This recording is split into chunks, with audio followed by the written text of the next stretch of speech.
Assalamualaikum warahmatullahi wabarakatuh.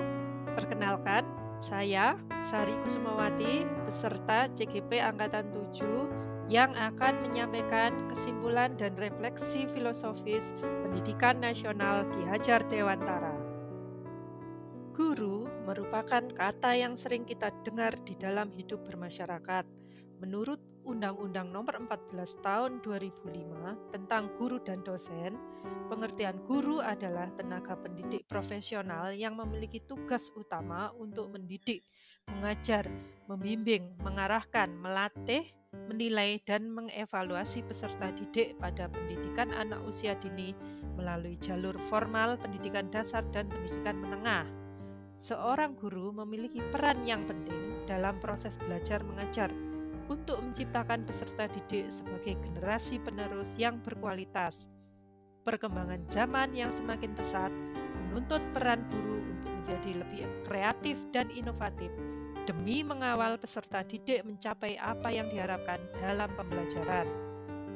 Menurut pemikiran Ki Hajar Dewantara, pendidikan menciptakan ruang bagi murid untuk bertumbuh secara utuh, agar mampu memuliakan dirinya dan orang lain, serta menjadi mandiri. Kekuatan diri atau kodrat yang dimiliki menuntun murid menjadi cakap mengatur hidupnya dengan tanpa diperintah orang lain.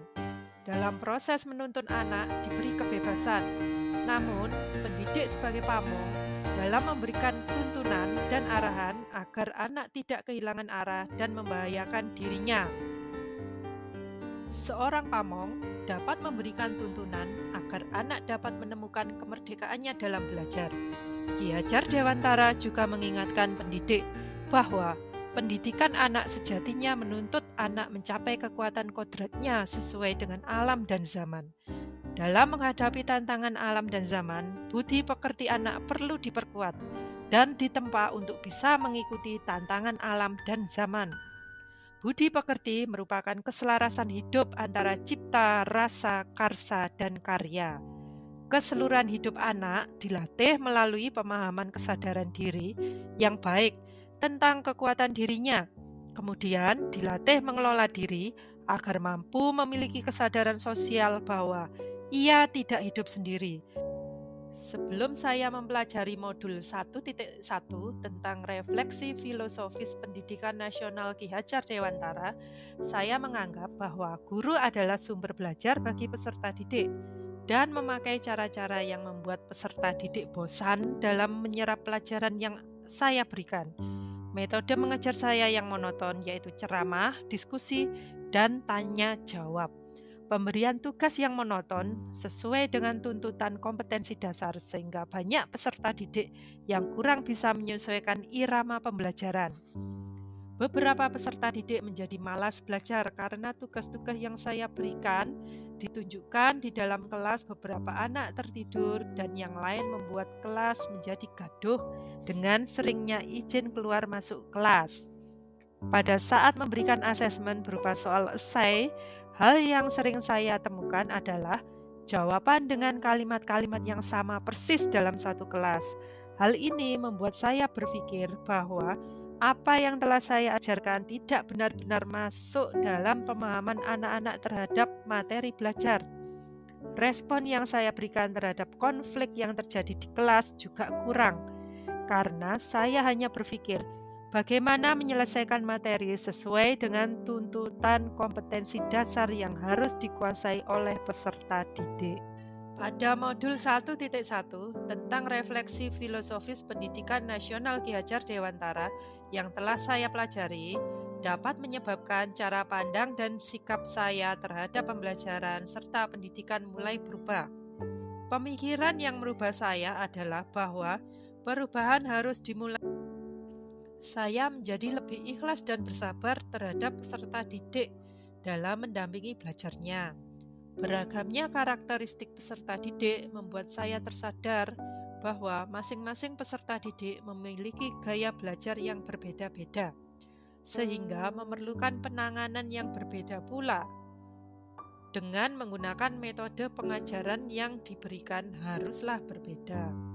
Di sini timbullah tantangan dari dalam diri saya sendiri untuk menggunakan berbagai metode pembelajaran yang bervariasi, antara lain problem based learning dan project based learning. Beberapa hal yang dapat saya terapkan agar menjadi lebih baik dan mencerminkan pemikiran Ki Hajar Dewantara adalah melakukan pendekatan-pendekatan dalam pembelajaran yang dilakukan di kelas. Pendekatan itu misalnya dengan menggunakan metode pembelajaran yang bervariasi dalam kegiatan pembelajaran, sehingga pembelajaran yang berjalan tidak monoton. Seringkali kegiatan praktikum setelah teori dilakukan untuk semakin mengasah kompetensi peserta didik agar sesuai dengan harapan.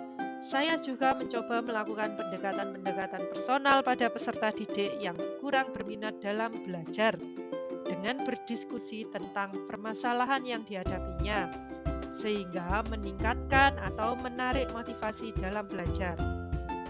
Terkadang, pemberian contoh-contoh yang nyata dan mudah dimengerti oleh peserta didik juga dilakukan baik melalui tindakan ataupun dengan memanfaatkan media yang dimiliki oleh peserta didik, yaitu HP. Untuk membudayakan agar peserta didik memiliki literasi yang tinggi, maka di kelas sebelum masuk materi inti, beberapa peserta didik didampingi untuk membaca materi secara bergiliran.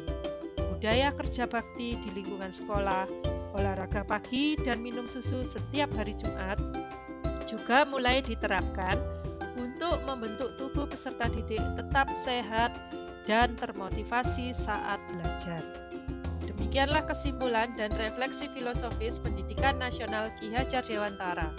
Tergerak sang jiwa untuk terus menatap langit berbintang seraya berbisik, song-songlah kebebasan dan kemerdekaan jiwa serta cita. Pandanglah masa depan terbuka dan bahagia untuk para siswa Indonesia. Salam Bapak Ibu Guru hebat, bergerak, tergerak, menggerakkan.